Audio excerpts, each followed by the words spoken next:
kwa nafasi alao niseme maneno mawili matatu, na nisingependa kuchukua muda mrefu kwa sababu yanayosemwa hapa na viongozi wetu hawa ni viongozi waliotumwa na Chama cha Mapinduzi wakaitekeleza ilani yake. Na sina sababu yoyote ya kuyarudia yanayosemwa hapa.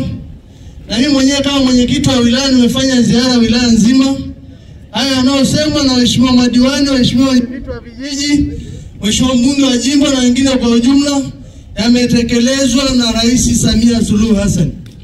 Na mimi nilipokuwa natembea nikasema kiongozi yeyote ndani ya wilaya hii anayotembea kwenye majukwaa kuelezea ilani ya Chama cha Mapinduzi na kuiweka nyuma jina la Rais Samia Suluhu Hassan atakuwa ametenda kosa ambalo sio la kawaida.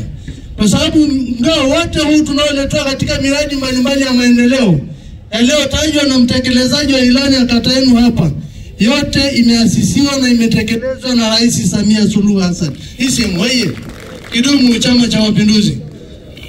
Baada ya kusema haya, Mheshimiwa Mkuu wa Mkoa, chama chetu kimeendelea kuwa karibu na serikali, na serikali yetu imetuvisha nguo vizuri, tumeituma imeenda kufanya kazi na wananchi hao wameikubali sana, na nataka kuhakikishia kwamba watamchagua Rais Samia Suluhu Hassan kwa 100%. Sisi mwaye.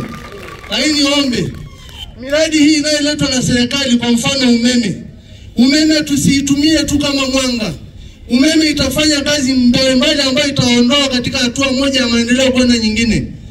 Mjifunze, kwa sababu tunaveta vijana mkasome, mjue umeme hii mnapoitumia kutengeneza magrili na ni vitu vingine vingi ambavyo vitachochea maendeleo. Kwa tusiitumie tu umeme kama ni sehemu ya mwanga, na badala yake tuitafsiri kama ni sehemu ya kuchochea maendeleo yetu. Hii sehemu hii kidumu Chama cha Mapinduzi. Baada ya kusema machache, Mheshimiwa Mkuu wa Mkoa, nakushukuru. Asante sana.